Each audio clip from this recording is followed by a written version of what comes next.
Welcome back to another episode of Unranked Podcast. I have myself, Grant, along with Eli. What we're going to do is go ahead and just kind of talk about Summer League, something that we're both pretty excited about. We've got the Pistons. They start up playing in Portland on Friday. So we're going to be just doing what we can to keep a close eye on what they're doing, especially with our team being, majority of our team being on this roster and probably getting a good amount of run over the next couple weeks. So, Eli, I'm going to throw it your way. What are your thoughts as far as going into Summer League? We got quite a few guys on here, obviously guys from the Pistons from last year, and then some guys that are kind of trickling in from college, of course. So just want to give your first thoughts what the roster is looking like. What you think?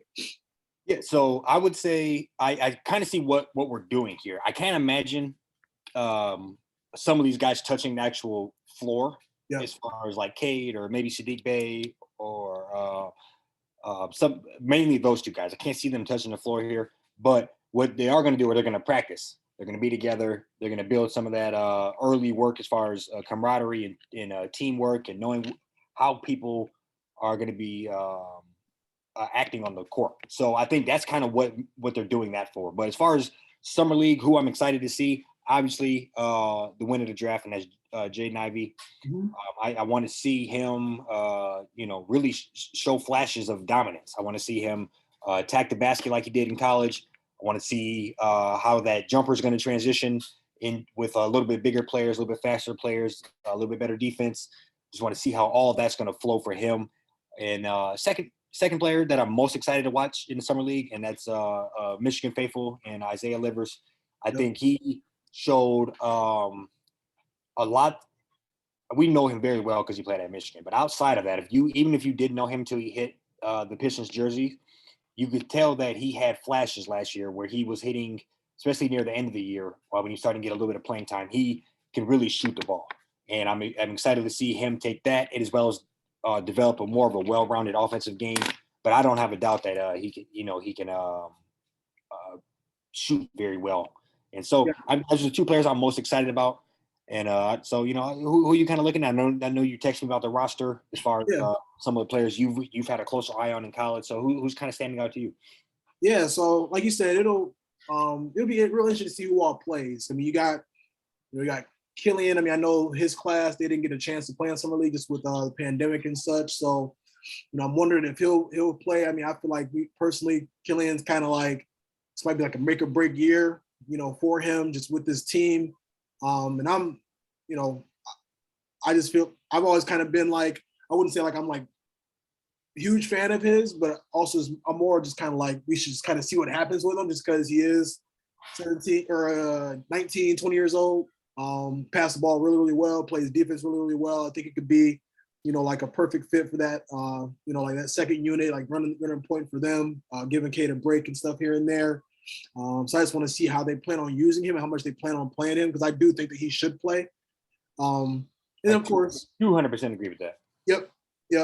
And of course, Jaden Ivey, now somebody that we were talking about heavy. Happy that he landed with us, obviously. Just wanted to see, what he'll be able to do. Getting on the court, the competition. I was going to have some college kids there. I'm also going to have, some teams might have quite a few guys that have already played in the league here and there, already played in the G League. So I just want to see how quickly he's able to adapt. And another person that I'm really just excited, I'll be honest, I'm pretty excited to see is Buddy Boeheim. Watched him in the tournament. It was a couple years. Might have been last year, or even the year before. I feel like he's been in college for so long. Yeah. He's one of them guys. 4-year guy, I'm pretty sure. Like Perry Ellis. Yeah, right. Like I remember, it legit feels like he's been in school for like 5+ years. I think he was a senior when he graduated, might have been a junior. I do remember a couple years back in the tourney, he got like super hot against a couple different teams in the first and second round. I always say that you can never have enough shooting on an NBA team ever. So that might be, a little bit of a diamond in the rough there we can look into. And then one other person is Cameron McGusty. So watched him play in a tournament this past year. I believe he scored 27 in one of their games. They went all the way to the Elite Eight, if I'm not mistaken, at least the Sweet 16. And I was able to just watch him, just see him, really just get his own bucket. So I just think that's something that, I always felt like the Pistons could use, is just somebody that could like kind of create their own shot off the dribble, get to the cup. So might be a couple little diamonds in the rough here, some people we can store away, on the G League team, throwing some 10-day deals here and there throughout the season when guys get injured and stuff. And yeah, I plan on definitely being tuned in and watching, just seeing how, who they decide to play, who's not going to play, and yeah, see how it goes.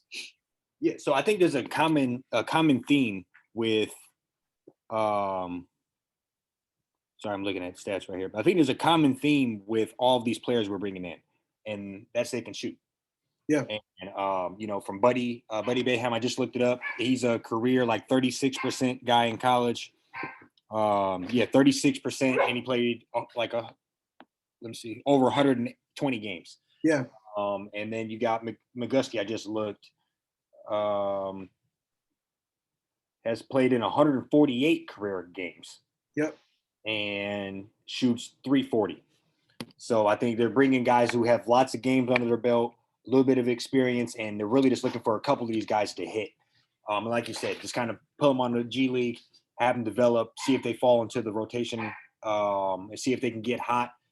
Before we hopped on, I'm not trying to steal your thing, but before we hopped on, you talk about a Duncan Robinson, or somebody along those lines, where you make a name for yourself in the G League just solely off of becoming a marksman. And this is what I do here. And we are still looking for those. And as well as you brought up the guy, I already lost him out of space here, but the guy from Florida, Florida State, I believe you said. Balsa. Yeah. Yeah. So another guy, I'm sure has, over 80, 90 games under his belt and shoots very well. So I think common theme here of we're bringing in guys similar to Livers. Livers, another guy, played lots of good basketball at Michigan, was a snipe shooter. So I think, we see the blueprint here, and it's going to be exciting. I think lots of guys, like you said, Killian has a prove it year, and a couple of other guys are just going to be fun to watch and see if they can put their opportunity together. Yeah. Yeah, and one thing I'm just kind of also looking at too, you got guys here from the Motor City Cruise, how much they're going to play, because obviously roster's pretty big. These got close to 20 guys on here, right around 15 to 17 guys on here. You got to imagine, like we already said before, like Cade, Sadiq, and Isaiah probably won't play. So I will just be interested to see what the starting lineup's going to look like. Who gets who gets more run. I'd like personally to see, more of like the rookies get more of the run. I want to, see both the Boeheim brothers play quite a bit. I'd like to also see Balsa, looks like he ended up overseas, do a little bit more research on that. Just as where he was at the last season. Looks like he might have went overseas and played a little bit there. And then you just got, it got some guys. I'm looking at the guy Stanley Umud at the bottom here from Arkansas. He played on a pretty, Arkansas was pretty good this year. Made it all the way to the Sweet 16. I know we had talked about the Foster kid a little bit before he jumped on from Howard. So yeah, I just want to really to see what these guys. Another guy looks like he's a shooter. Yeah, you said 4% from three. In the 40s from 3-point this year. So we there is as I said earlier, there's the blueprint, and I just like. I still like where we're headed. Earlier we talked about Garza not being on the team anymore. I still think he has a place in the league, so we're bringing in good talent. Yeah. I don't think that's an issue at all. It's going to be just to be able to manage it and make sure we're keeping the right ones, because I think he definitely has an eye for talent, has an eye for players that are maybe just needs a little bit of extra touch, and then be a phenomenal NBA player. So I'm just, in general. Go ahead. Well, I was just going to say another person I'm very curious about too is even Saban Lee, because he's he's played quite a bit. So it'd be interesting to see if he even plays much. And I also kind of feel like, I think he's met expectations just because he was a second round draft pick. But as we, move on in this rebuild process, and I'm just kind of laughing because I thought of a tweet that somebody said that they're not sure we should have gotten Jaden Ivey because we have Saban Lee and we're excited about his growth.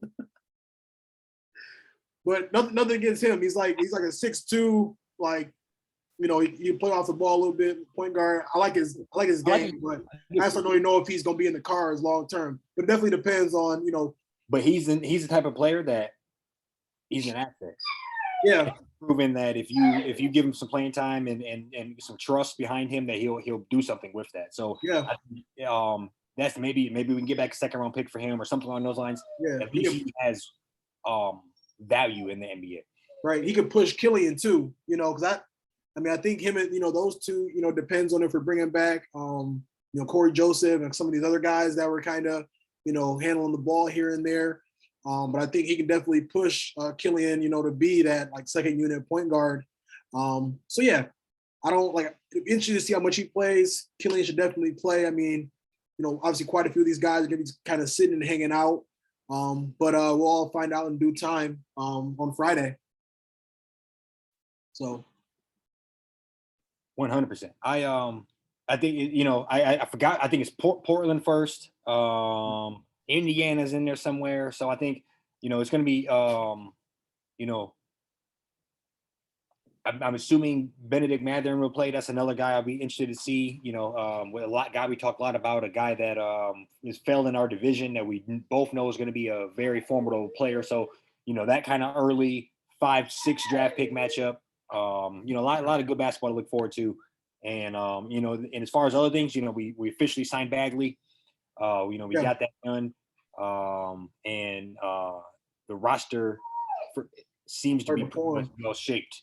Shaped and formed. And we see the full vision. I think he was a 36 million on 3 or 4 years, I think. So you know, a good contract for him and a good contract for us, really.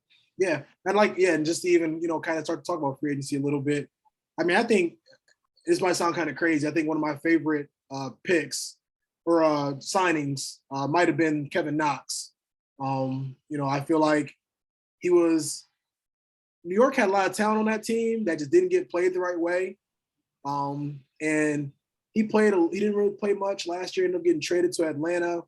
But when he did play for the Knicks, I remember him 1 year he played like 50 or 60 games, averaged like 9 points off the bench, if I'm not mistaken.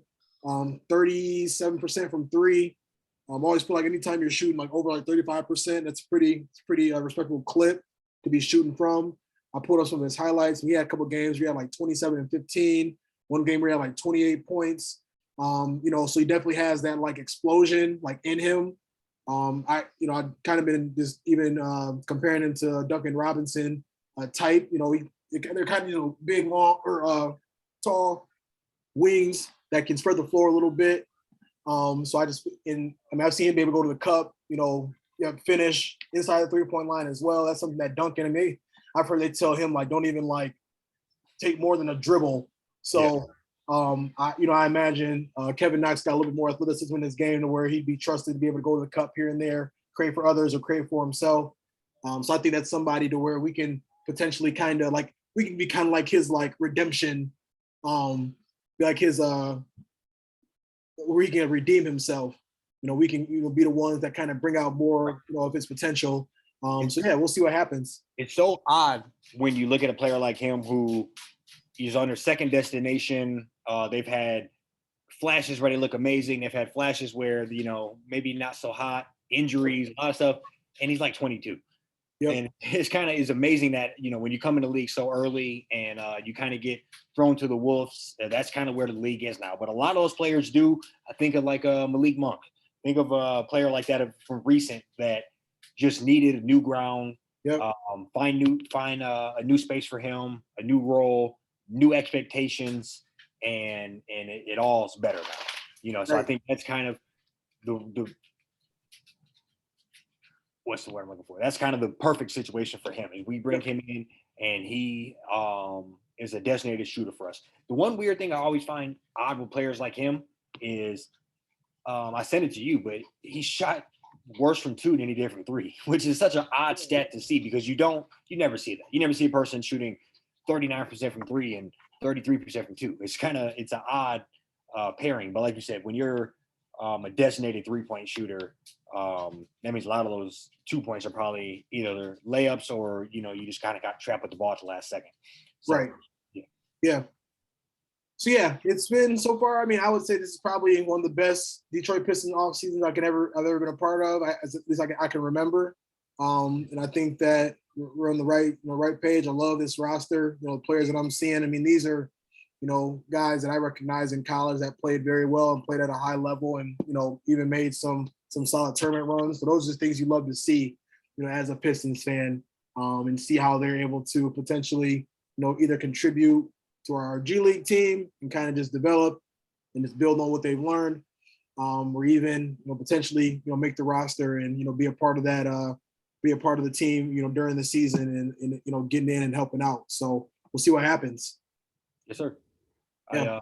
I'm excited as well. Friday, I think we're going to try to get back at you some point this weekend. Maybe we'll have a game or two under our belt, and hopefully we got some Jaden Ivey drop stack dunks to be excited about. Yeah. 100%. Yeah, no, for sure. Anything else for the people? That's all, man. Like I said, looking forward to. I'm just seeing what this young core does, and we'll be back with you next week to kind of recap after watching a couple games. Yes, sir.